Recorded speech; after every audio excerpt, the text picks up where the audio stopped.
Well, good afternoon, everyone. Hope you're doing well. Did you watch those video clips this week? Yeah, a couple of them. They're not that long. One was Jesus being baptized, the other Jesus reading in the synagogue. So I think if you haven't, take a look at those, include those when you do in your groups, when you do the summary, so have the readings and just comment on the layout and is this how you pictured it? If you read the text, the way it's represented. One of the things you realize when you read a text and then you see, or you've ever read a novel and then seen the film based on the novel, or supposedly based on the novel, yeah. You discover how film is a different medium, right? And so you have to include a lot of things and make a lot of decisions about how to stage a particular scene. And a great deal depends on that.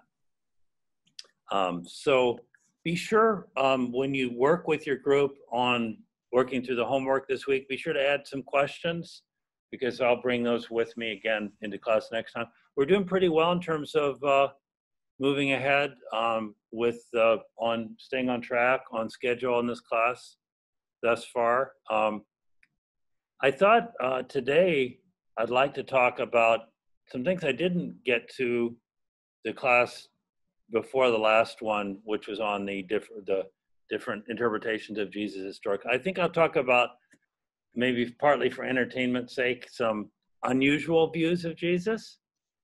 When I went to San Francisco to visit my sister, I met someone who told me that Jesus was an extraterrestrial, that he came from a higher civilization to this planet. I mean, that would be a non-standard interpretation of Jesus. So anyone here, you ever hear something about Jesus like that or something else unusual?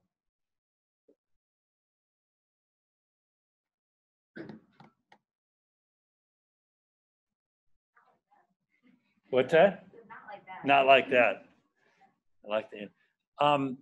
How about now this may have been really kind of before your time because this is going back a few years. Did you follow the Da Vinci Code book? Okay. Had you ever heard of the Da Vinci Code? I mean, it became a film with Tom Hanks. It's kind of a boring movie. The novels, which I did read, and I was asked to, because I'd written this book on the life of Jesus, I was asked to comment on the radio, of course, about it. In fact, I went on Oprah Winfrey's show even before that, relating to the Last Temptation of Christ film. You're going to watch some clips of that, some of the scenes, which features David Bowie as Pontius Pilate with Willem Dafoe as Jesus. So that's kind of interesting, you think about all the other guises and in which they have appeared. So the Da Vinci Code held that Jesus actually married Mary Magdalene and had children through her, and that the bloodline of Jesus and Mary Magdalene led into all the way up to the Merovingian and Carolingian kings, and then ultimately, I guess somehow you get to the Bourbon kings or the later kings of France. So the royal line came, and then of course there are all these hidden clues that are, Robert Langton, who is the symbolologist, that's what they call him, who's running all around Europe trying to decode everything. The problem in the movie is that there's not enough action, too much talking. It's like Langdon will be in the middle of a scene, what you don't understand, and then he goes on for like 4 minutes describing some symbolic connection. And it's like, that's okay if you're reading in the book. It doesn't really work very well on the movie screen. When I first encountered the Da Vinci Code, there was this book called Holy Blood, Holy Grail that made this claim about Jesus and Mary Magdalene. And it seemed so far out to me, it ended up as a footnote in the book. And then lo and behold, Dan Brown does a novel. And the novel sold, I don't even know the figure. You could probably Google that. It's something like 50 or 60, 70 million copies. It was a massive bestseller about 10, 15, 10, 12 years ago. And it got translated into all these different languages. So there's some pseudo scholarship about Jesus is out there. To go back a little bit into the 20th century, it's interesting that people want to claim Jesus for their own particular, occupational group or worldview or whatever. In the 1920s, Bruce Barton did a book called The Man Nobody Knows. And he presented Jesus as a successful leader and, quote unquote, the friendliest man that ever lived. The type of man you would have chosen as a companion on a fishing trip. Well, in the New Testament, Jesus did go on fishing trips, but they weren't recreational. They were to get food. They were highly arduous. What were you going to say? Yeah, well, yes, exactly. Yes, right. Yes, the president who would you rather have a beer with? Yeah, the have a beer together test. So that was an attempt to claim Jesus kind of, for the popular culture. Before that, there was a book called what was it? In His Steps, Charles Sheldon. I don't know if you ever heard of the bracelets. What WWJD? What would Jesus do?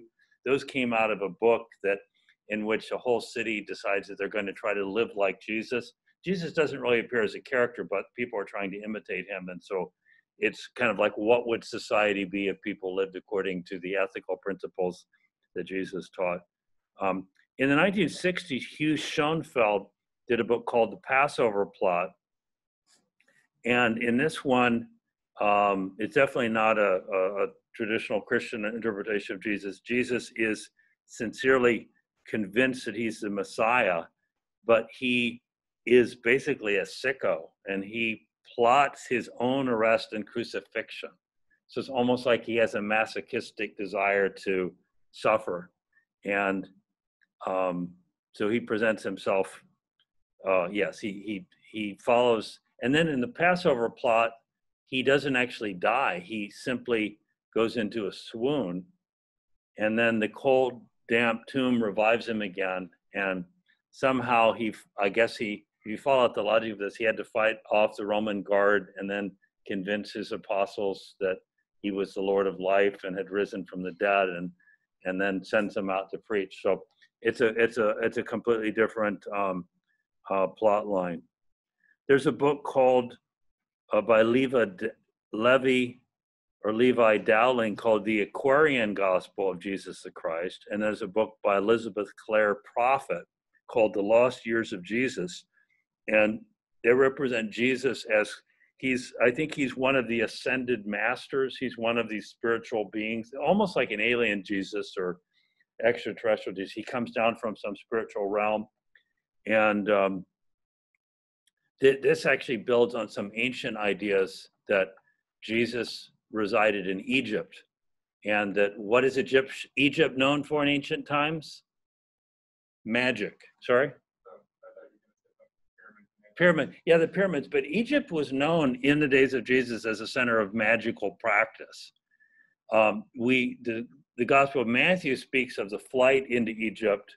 This is only in Matthew's Gospel. It's not in Luke. You don't remember from reading it in Luke because we haven't gotten to Matthew yet. But Herod threatens the life of Jesus, so he flees to Egypt and said, well, what did he do there? He learned the Egyptian magical techniques, and that's how he was able to heal the sick. So this is sort of connecting Jesus in. In some ways, this builds upon some of the Talmudic references, negative references to Jesus, that he was guilty of sorcery, that he was a magician. And of course, if you read in the Gospels, these charges were actually emerging during the life of Jesus, said that he cast out demons by the ruler of the demons. So that the only way he could have spiritual powers, he must have made an alliance with the powers of darkness. So that was one of the charges that some of the Jewish leaders brought against Jesus during his life. So, but this is Elizabeth Clare Prophet and Levi Dowling see this in a positive sense.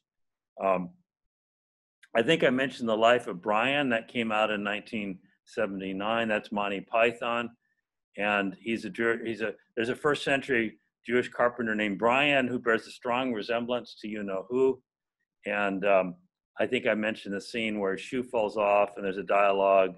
He has given us a sign, the first man. The second man says, no, he's given us a shoe. The shoe is the sign. Let us follow his example. And then the other one says, no, let us hold up one shoe and let the other shoe be upon our foot, for this is the sign that all of us shall do likewise. And then the third person says, no, no, no, the shoe is a sign that we must gather shoes together in abundance. And so the impression you get, and then Brian, the Brian character, he's just looking on at them like puzzled, bewildered. So it's the impression you're getting is that it is the church or the early followers that imposed upon Jesus or their own interpretation rather than it coming from Jesus himself. Let's see, Jesus of Nazareth, that's 1977. You'll be seeing some clips from that. That's closer to the gospel text. There's also Martin Scorsese, The Last Temptation of Christ, which is, it has hints of that Jesus and Mary Magdalene. Why, by the way, why would we think that Jesus had a special relationship with Mary Magdalene?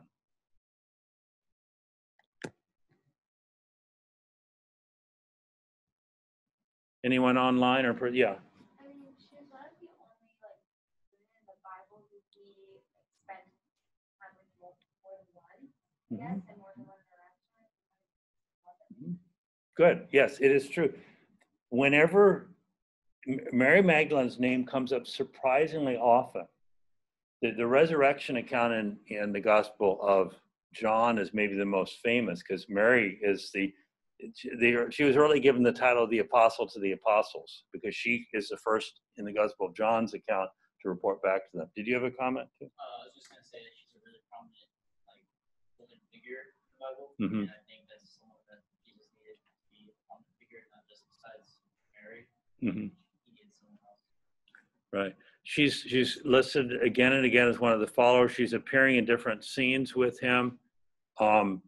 And there is a intimacy, it's the right word, an intimacy of, if you read that resurrection account at the end of the Gospel of John, she comes to the tomb and she doesn't recognize that it's Jesus, and it's maybe because she's weeping. She said, they have taken my Lord away and I do not know where they have put him.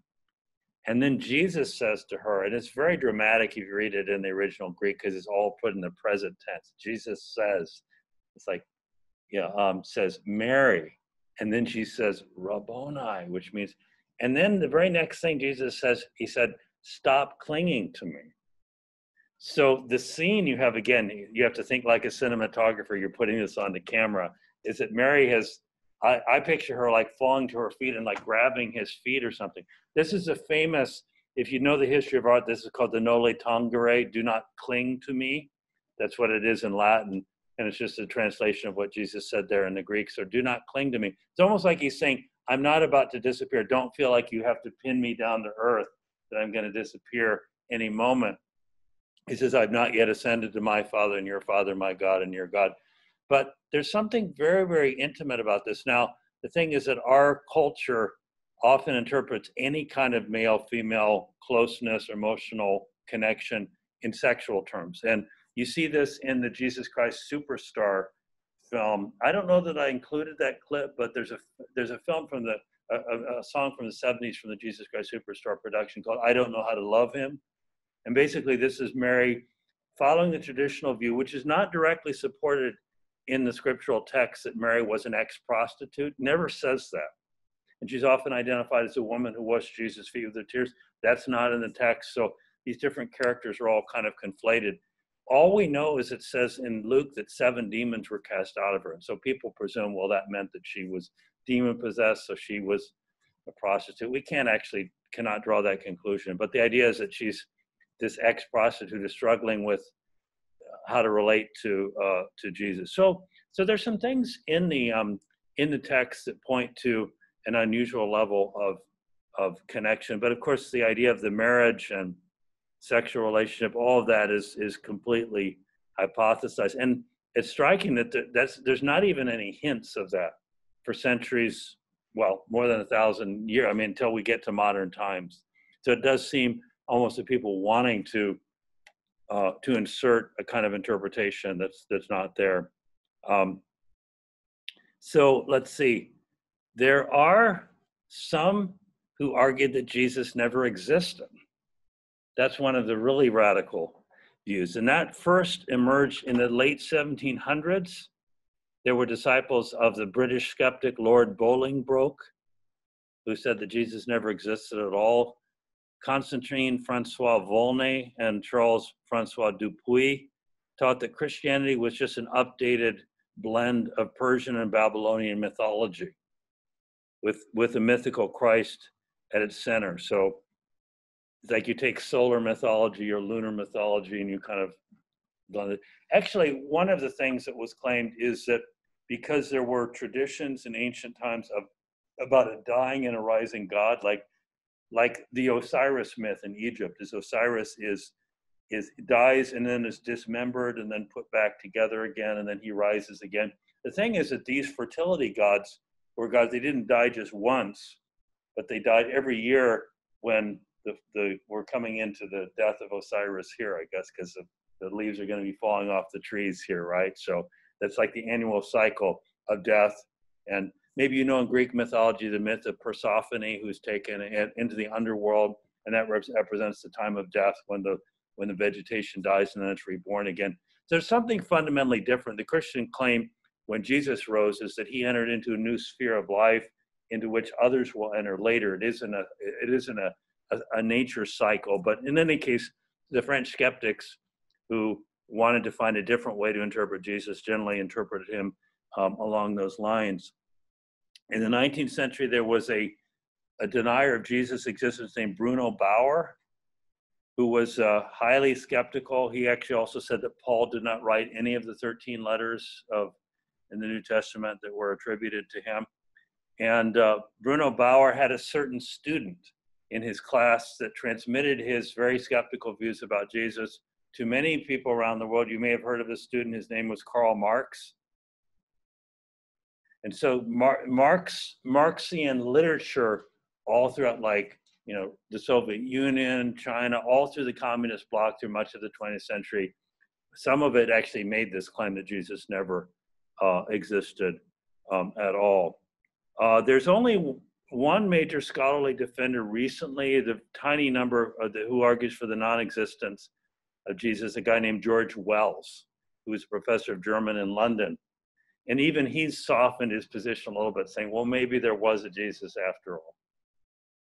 Some of those who admit that Jesus exists will say, but still the picture of Jesus in the Gospels is not accurate. So they say, well, he lived, but he wasn't. We can't really know him through what is written there. And again, Rudolf Bultmann, who was a well-known New Testament scholar, held that we can't really know very much about his life because he sees most of what's written in the New Testament as fictional. Maybe the most fictional book of all, and I actually met someone who knew the author of this when he was from Australia, and this woman was from Australia. Barbara Thiering did a book called Jesus the Man. And just in case you wanted some really specific information on Jesus, this is her claim, that Jesus was betrothed to Mary Magdalene at 10 p.m. on Tuesday, June 6th in the year 30. That the Last Supper took place on March 19th, 33 AD, between 6 and 10 p.m. It seems to be no, I don't know where this calendrical information comes from. Jesus, when she actually has this chronological calendar at the end where she pins down exact dates, like the time of day that these things happen. She said that Jesus swooned on the cross after receiving poison to relieve his pain. Remember, he took the sponge. He actually says in the Gospel says he refused the myrrh mixed with sour wine. That would have been given to crucifixion victims to dull their pain. He refused that, which meant that he endured the full pain without the analgesic effect. But she says that no, he took the poison to relieve his pain, that he swooned, he was revived. And then Mary Magdalene and Jesus came together. I guess they got married. They had a daughter. The daughter was named Tamar. Jesus had another child by Mary Magdalene named Jesus Justus, born in March 41. And then Jesus and Mary Magdalene separated. And Jesus was last heard of in Rome 64 AD, and that his manner of death is unknown. So anyway, the man I met, Stuart, Dr. Piggin, who is teaches in Australia, said that, yeah, Barbara Thuring, she just, I don't know if she had an axe to grind or something in this particular book, but there's, of course, no documentation for any of that. There is another speculation about Jesus. There's a book called Jesus Died in Kashmir. Came out in 1977. This is actually based upon beliefs of, I don't know if you ever heard of the Ahmadiyya movement. This is a group of, they consider themselves Muslims, but many Muslim mullahs don't consider them fellow Muslims because they have so many unusual beliefs. But their assertion is that Jesus did not die on the cross. Of course, that is a common Islamic notion, that Jesus was replaced by someone else because God, or I should say Allah, would not allow his prophet to die. So Jesus was replaced by someone else. But the Ahmadiyya Muslims take this to another level, and they say Jesus migrated to northern India, the region of Kashmir. It's actually disputed territory between India and Pakistan. If you know your global politics, you know it's a hot topic in terms of Indian Pakistani relations. But there are people in northern India that claim to be lineal descendants of Jesus. And they have their own genealogies laid out, and they will actually show this to visitors that, you know, these are the generations from the first century onward. So he traveled east, according to this account, he traveled eastward. He was accompanied by his mother and the apostle Thomas. That's interesting because Thomas is said to have preached in India. I've actually been to the spot in Chennai in the south of India where Thomas was said to have been killed. He supposedly was killed by an enraged mob of Shiva worshippers and was put to death there and then became a martyr. His relics are honored in the cathedral there in Chennai, used to be called Madras.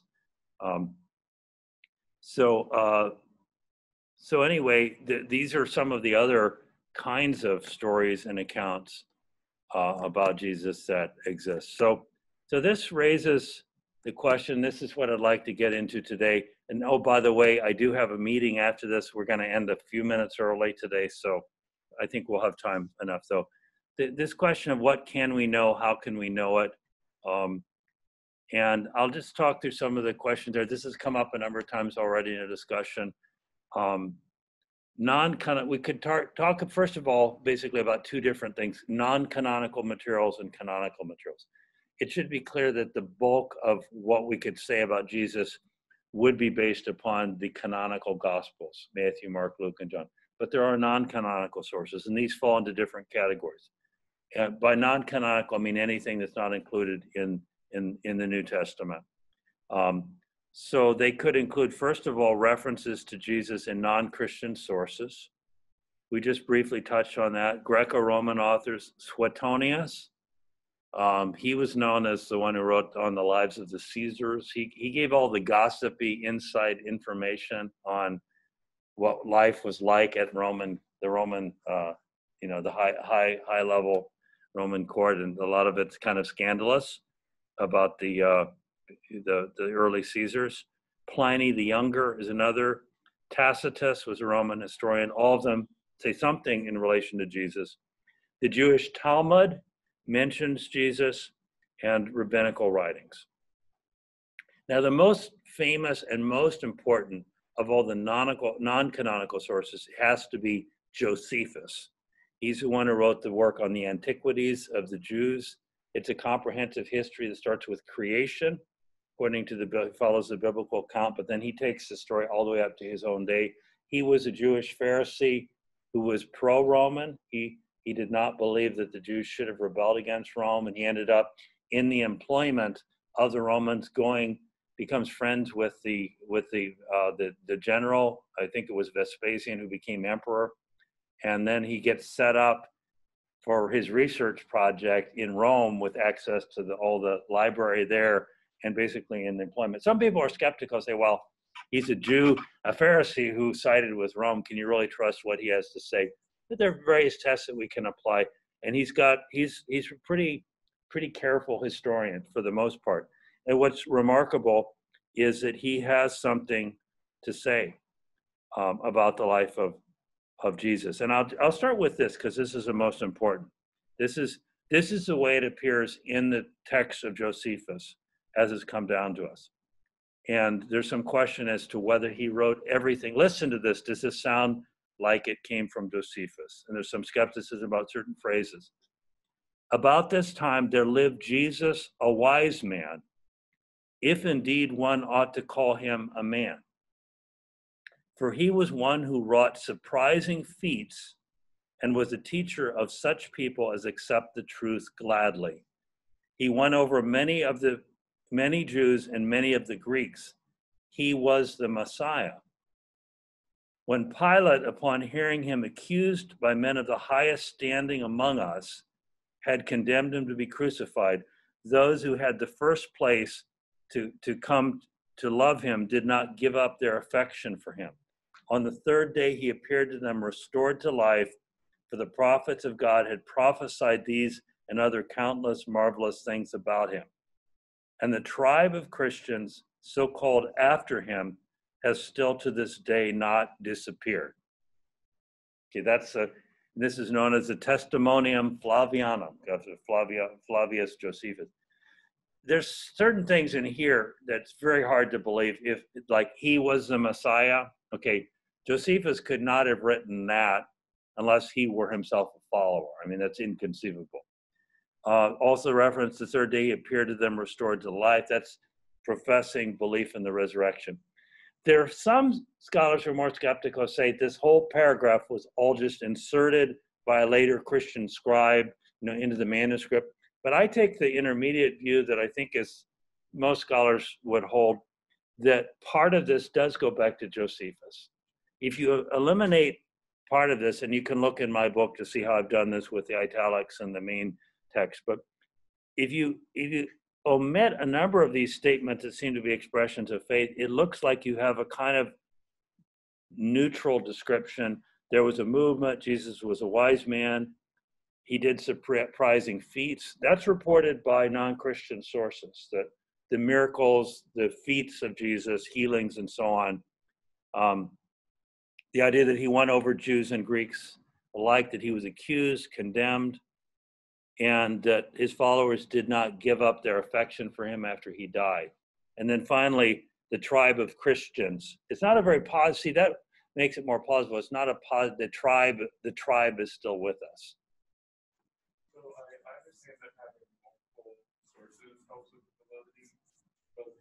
Yes. But if the things that are in that text are kind of like also attributed with other Roman sources, why is it such a big deal, I guess, if that one is true, if there are other sources that say about this one? Okay, so the question is why, what's so significant about this? Certain details are in Josephus that are, the other references are very brief about a certain Christ figure. But here, this whole idea that he went before Pilate, that he was accused by the Jews, that the surprising feats, that's very plausible because we have reason to think that he was primarily known not as a teacher by the crowds of people, but like this itinerant healer, that people probably came to see the healings, and then they stayed to listen. Some of them stayed to listen to the teaching too. So there's certain things in Josephus, and just if you know about ancient history, Josephus is a very, very big name, and so it's an important question as to how much we can rely upon that or not rely upon that. Some of the other non-Christian sources. Oh, another question? I was just going to ask, are there any other examples of, I don't know Josephus guy that well. You said he was a pretty prominent source for other things. Are there any other examples of what looked like someone meddling with? Well, that's a good question. I'm not aware of others. There is a later reference in Josephus that implies an earlier passage about Christ, because he says, like that Christ whom I mentioned earlier, kind of in effect. That's one reason to think that it's not simply a full interpolation. If it was just a full interpolation, the whole paragraph was just inserted by the later Christian scribe, then we wouldn't expect the later reference. So I think it's possible to think there was some initial reference that was later referred to. The Talmud is the codification of Jewish law. This is a huge text, just like a Britannica set of volumes. And that came into its final form many centuries after the life of Jesus. But it does contain some ancient traditions that probably shed light on Jesus. A number of statements concerning Yeshua, that would be the Hebrew spelling of the name. Yeshua HaNazri, Jesus of Nazareth. That's Yeshua. If you know the Bible, scriptural text, you know that there's a book in the Bible called Joshua, and Joshua is just the anglicized version of Yeshua. So actually, Jesus' name is the same as Joshua, and he was the follower, the next generation leader after Moses, who led in the conquest of the land. So some Christian interpreters build a kind of analogy here that Jesus is the victor, he's the conqueror, and so on. But Yeshua, so he was given a common name, Yeshua. So Yeshua, this Yeshua from Nazareth, is mentioned, and there are some very derogatory references in the Talmud that make it clear that the mainstream of the Jewish community, by the time the Talmud put together, had utterly rejected any thought that Jesus could be the Jewish Messiah. There's a reference to Mary, the mother of Jesus, and it said that she played the harlot with carpenters. So Jesus is said that, therefore, to be born of fornication. So he was a bastard. He was an illegitimate child in the Talmudic reference. It's an anti-Christian polemic that presupposes the Gospels. It has some significance because it presupposes the story in Matthew and in Luke, but then twists it, turns against it. It's not really probably an independent source of information about Jesus, but it actually confirms the story that it is rejecting. There are stories about Jesus practicing magic or sorcery, Jesus going to Egypt, perhaps learning magic there. And one of the most important passages in the Talmud speaks of Jesus' death and the reason for it. It says, on the eve of the Passover, I'm quoting the Talmud, Yeshu was hanged. And hanging could be a reference to crucifixion. For 40 days before the execution took place, a herald went forth and cried, he is going forth to be stoned because he has practiced sorcery and has enticed Israel to apostasy. Anyone who can say anything in his favor, let him come forward and plead on his behalf. So in this Talmudic account, it makes it seem that there was a very extended period of time where anyone could have been a character witness for Jesus, and no one did. So that would make it seem that, I guess, that the Jewish leaders were very justified in putting Jesus to death. So it says, since nothing was brought forward in his favor, he was hanged on the eve of Passover. This is totally different than the New Testament account where Jesus is brought in the middle of the night to what is essentially often regarded as an illegal trial. You were not supposed to have a trial of a criminal in a private setting, particularly after hours when the public was not allowed to participate. So anyway, this is an account that seems to exonerate the Jewish leaders for Jesus' death.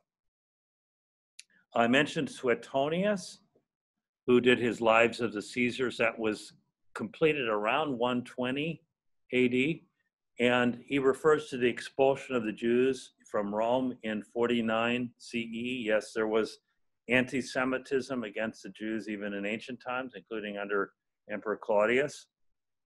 It says Claudius expelled the Jews from Rome, who, instigated by Christus, continually caused unrest. Now this is interesting because Christus, it's like the word Christ, but an E rather than an I, and it was a common slave name.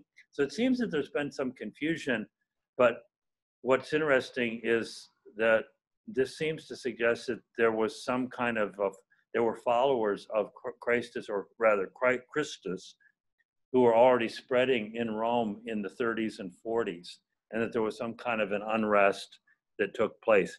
This could have been unrest between, this is hypothesis here, between the Christian followers, the Jewish followers of Jesus, and the Jews who were not following Jesus. There may have been strife between them that could have led to this outcome where Claudius simply expelled the Jews from Rome. Sometimes they were expelled simply because they were successful merchants and aroused envy on the part of the Romans. One of the most interesting passages comes from the Roman writer Pliny the Younger. He was governor of Bithynia, which is a province in Asia Minor or present-day Turkey. And around the year 110, he wrote to Emperor Trajan. He said, I don't know what to do with these people who are called Christians. And what should I do? Is this religion legitimate? Before this point, people thought that Christians were just another sect of Jews. So and Jews were tolerated in the Roman Empire. It was called a religio licita, or a licit rather than an illicit religion. But when the Jews began saying, no, the Christians are not, we don't claim them, they don't belong to us, that's when the Christians began to fall under more and more persecution, because they didn't follow into one of the existing religious categories. And the Roman authorities, they didn't want new religious superstitions emerging that might cause unrest among the people. But at this point, Pliny the Younger is writing to Emperor Trajan on 110 AD. And this is what he said about the Christians. This is actually the first external picture we have of any literature telling us who the Christians were. He said the Christians, declared that the sum of their practice amounted only to this, that on an appointed day, they had been accustomed to meet before daybreak and to recite antiphonally to a hymn to Christ as to a God. Okay, so they had a day of the week where they met before daybreak. So I guess everyone had to go off to work, so they would meet before dawn. They would recite a hymn to Christ as a God. That's significant because that means that Jesus was already being worshipped as divine. Contrary to Dan Brown, the Da Vinci Code, he said no one believed Jesus was God until the year 300 or something. Completely preposterous. This is very early evidence that Jesus was worshipped from the beginning. But then he goes on and says, what did the Christians do? They bound themselves with an oath, not for the commission of any crime, but to abstain from theft, from robbery, from adultery, and breaches of faith, and then to depart and meet again to take food. So they took an oath. Now, criminals in ancient times were sometimes they took, honor among thieves. They would take oaths to break the law. And so Pliny is saying these Christians actually take an oath not to break the law. In other words, they are law-abiding. They will not commit adultery. The two things the Romans said about the Christians early on, they said, number one, if someone is a genuine Christian, they won't deny their faith. There were some who did, and during times of persecution, but the Romans were aware that there were a certain group of people that no matter how much they tortured them, they wouldn't deny the faith. The other thing that really struck the Romans was their sexual restraint, because Roman culture was very, very freewheeling at this point. If you had the money, you had the time, you were a person of wealth. And there was a double standard. Of course, there was sexual leniency allowed for men much more than women. Particularly high-born women were much more restricted. But the Christians were known for being highly restrained, and this sort of surprised the Romans that they did not make use of sexual opportunities. And so they took an oath to abstain from adultery as well as from theft. And then the idea of the meeting again to take food. What is this? There was a tradition in the early church called the agape feast. If you have been in a Christian service at all, you're probably aware of the communion practice, the breaking of the bread. Of course, this would have been a loaf of bread rather than a communion wafer in the early Christian practice. The bread would have been broken, distributed, the cup of wine. But you may not be aware that the earliest Christian practice, that bread and wine wasn't given just in token quantities. It was part of a larger meal that was shared. And that became known as the agape, which is a word that means love, the sort of unconditional love, A-G-A-P-E. The agape feast, and this went into decline in later centuries, but the early agape was a combination of the Lord's Supper and a soup kitchen and a potluck. You think those are all like three different things. You like a church potluck, everyone brings some food, we share it together. That's just about socializing with food, right? And then the Lord's Supper, we think, well, that's a holy thing where we're remembering that Jesus died on the cross and we're taking his body, drinking his blood symbolically. And then the soup kitchen is, well, that's where you have some people who don't have enough food to eat and you're providing them. Well, they were all kind of combined together in the agape. So it was a very interesting thing. Some of the early people that would have come to these services, poor Christians, this was the best meal that they had every week that they would have. So that would be like the soup kitchen, would be the best meal of the week. It also involved in the middle of the meal a moment where they would say, in the night that maybe reciting the words, in the night he was betrayed, he took bread and broke it. Take this in remembrance of me. We recite through that. That's all laid out in 1 Corinthians chapter 11 in the letters of Paul, the early communion practice. But then the whole potluck thing is sort of interesting because it was a part of the whole event. And if you read in 1 Corinthians 11, something shocking was happening in the church in Corinth. The church in Corinth was a church with many, many problems. You would not have wanted to be a pastor or a priest of this particular church because they were notorious for creating all kinds of having all types of problems among themselves. But Paul said that some of them were coming early and they were drinking up all the wine.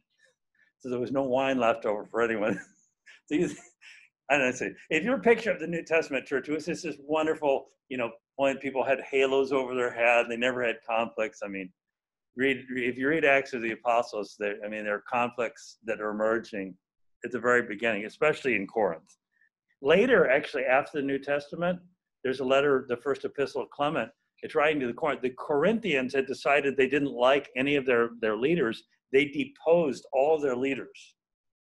And Clement is written to them about 70, I think it's about 90 or 100 AD. You say, wait a second, you don't have the authority to do this. So this was like, they're pastors who talk about the pastor devouring congregation, the congregation that's so hard on its leaders. So that was the Corinthians. Okay, so we have, to go back to the letter to Trajan, we have a picture of the early Christian community in just a few lines here. And then ultimately, what Trajan says to them, this became Roman policy. He says, first of all, don't accept any anonymous accusations. If someone is denounced as a Christian, it has to be by someone who names himself. Then secondly, he said, if they are ready to renounce their Christianity, then let them do it. They'd have to offer sacrifice to the emperor or to a pagan god, and then they get off scot-free. He says, if they won't, then punish them. If they won't denounce it. So it was clear that Christianity was not tolerated. It doesn't mean that they enforced that law everywhere. There were phases of persecution, and then it would stop, and then it would come back. And it built up. The worst persecution is right before Constantine. About 302, 303, there was the great universal persecution in which they were trying to exterminate the whole church throughout the world. At that point, the Christians may have been 10 to 15% of the whole population of the Roman Empire. So it'd be kind of like China. Same thing's happening in China today. China is there may be 120 million Christians in China. So maybe 10% of the population. Under Xi, you know what they're doing in the churches? Xi is telling them, take down pictures of Jesus. They're putting pictures. He's insisting pictures of himself go in place of Jesus. They're actually retranslating the Bible to make it communist friendly. And they're actually supposed to sing songs to, basically to represent kind of a communist or socialist faith. So there's a persecution that's happening right now in China. Anyway, sidebar on that. We'll see how that turns out. We know in the early church, when Constantine, when the decision is made to allow Christianity to be an acknowledged religion, that was a massive change, and Christians themselves saw the hand of God in that. They said only God could have brought us out of this, this crucible of persecution. Let's see. We talked about Josephus already. There are some sayings attributed to Jesus that are not in the Gospels. This is an interesting case. These are called the agrapha, which means literally non-written, meaning they're non-written in the Gospel. A-G-R-A-P-H-A, non-canonical sayings. And they appear in different places. There actually is an agrapha in the New Testament itself, because it's a saying attributed to Jesus that is not found in the Gospels. It is in the It's in the Acts of the Apostles, and it's a saying that it is. I guess it's in chapter 20, I believe it is, of Acts of the Apostles. It says, "It is more blessed to give than to receive," and it's like this is the context where Paul is talking. He says, "Oh, just as Jesus said, it's more blessed to give than to receive." Well, guess what? You read through the Gospels, the saying's not in the Gospels. So this is technically an agrapha. Now it's still within the New Testament, but it's a saying that didn't make it into the Gospels, but that we have on the authority of Paul reason to believe. So there are other kinds of sayings. For example, the Gospel of Thomas, which is a non-canonical gospel that probably is from the 2nd century, and people evaluate it differently. Some think it has more value than others do, but it has a saying, "Blessed is the man who has suffered, he has found the life." Does it sound like Jesus? Blessed is the man who has suffered, he has found the life. Could be, I guess.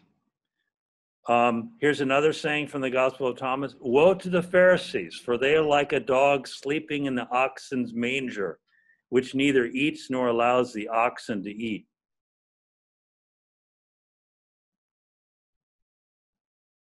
That sounds almost like a adaptation of something attributed to Jesus in Matthew 23. It says, "Woe to the Pharisees." He says, "They have taken away the key of life. They have not gone in themselves, nor they have allowed others to go in."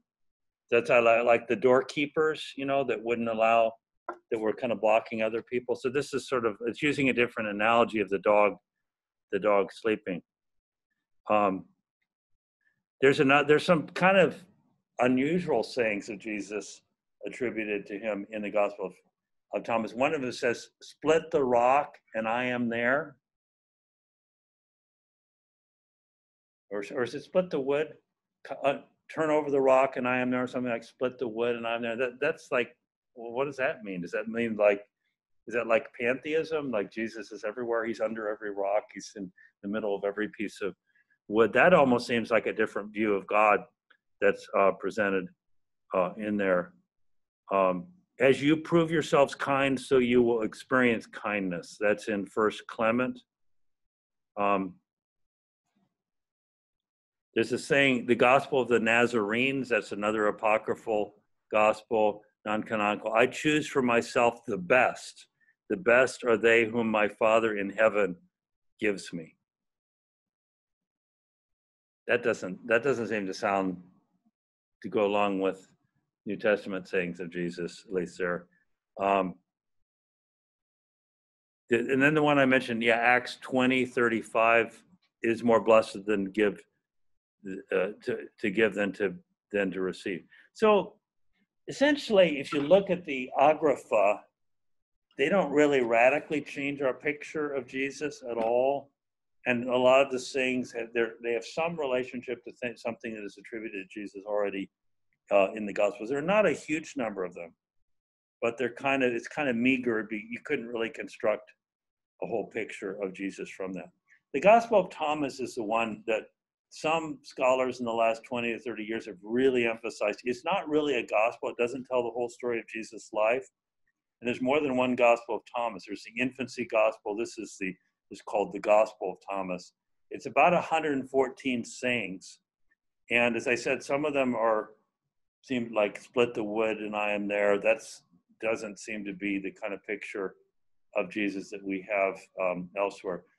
It's what's also kind of ironic about this gospel is it's been promoted by some people that have a fairly left-leaning, let's say, theology. But the very last verse in the Gospel of Thomas is definitely an anti-feminist verse, because the very last verse says, "If any woman seeks to be a disciple of Jesus, she must make herself male."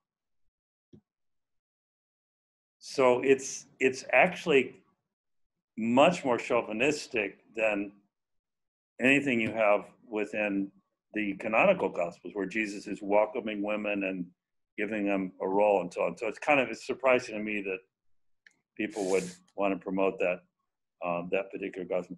The Gospel of Thomas makes a number of references to indicate that it's secondary. It seems to be based on things that are already written in the Gospels. It'd be like, put it this way, if you wrote a novel today about the life of Abraham Lincoln, and let's say I'm living in the year 2500 and I read your novel about the life of Abraham, and Abraham Lincoln pulls out his iPhone and begins work on his iPhone. So what do I know immediately? I know that you didn't do your research very carefully because there's something chronologically wrong because the iPhone didn't exist, you see, during the time of Abraham Lincoln. So it's kind of like that. There are these references in the Gospel of Thomas to later things that are happening that weren't really contemporaneous with Jesus. And so it doesn't seem that it's quite giving it's not an independent source of the life of Jesus. And that means that we're still pretty dependent on the 4 canonical Gospels and whatever insight we can get, as I mentioned, by reading some of the non-Christian sources. Let me just pause there. Any questions on anything I presented so far? Okay, a question from Ross. He said he's seen some articles or posts where people claim to be the second coming of Christ. Ross, can you speak to that? Who or what would be claimed to be the second coming of Christ? Oh, just random people that I've seen kind of here and there online. If you look in Matthew 24, the so-called Olivet Discourse, Jesus said, "Many will come in my name," and says some will, and if they say to you, the Christ is here, he's in the inner room, he says, don't believe them. And so it's striking that Jesus predicted during his own life that there'd be copycats that would come along and people that would kind of try to invest themselves with his own authority.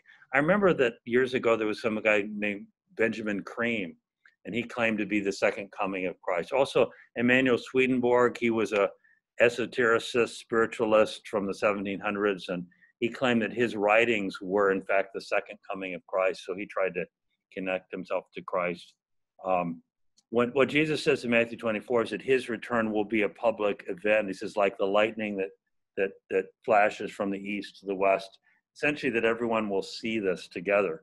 There won't be any question about it. It won't be like Jesus has come back and he's having a private appearance and he's in Bush Center right now if you want to go meet him.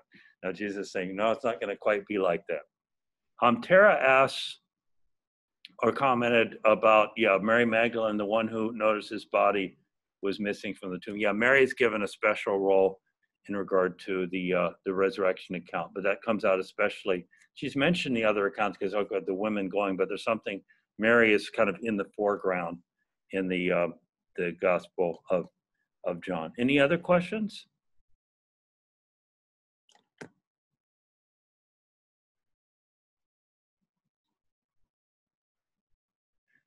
There is kind of a hunger on the popular level to find another Jesus.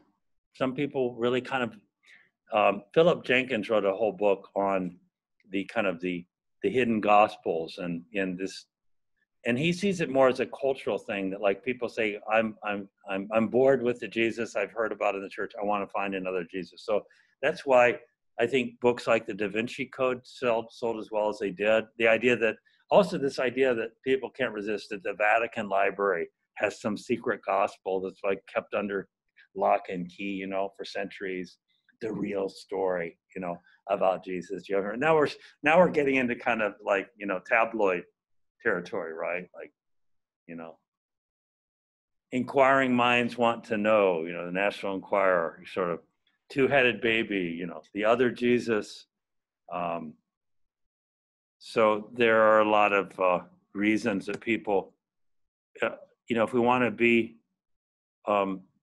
intellectually responsible, we have to kind of go where the information is, and build on that as much as we can. So, okay, I think that's enough for today. As I said, I have I do have a meeting I have to get to, and I'm going to have to slip out here.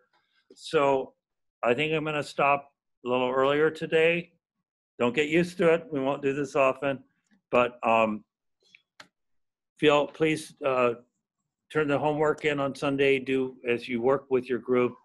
Do the summaries of just some thoughts. I'm interested in what you see when you look at the videos, as well as read the text. And then be sure for each group to give me some questions.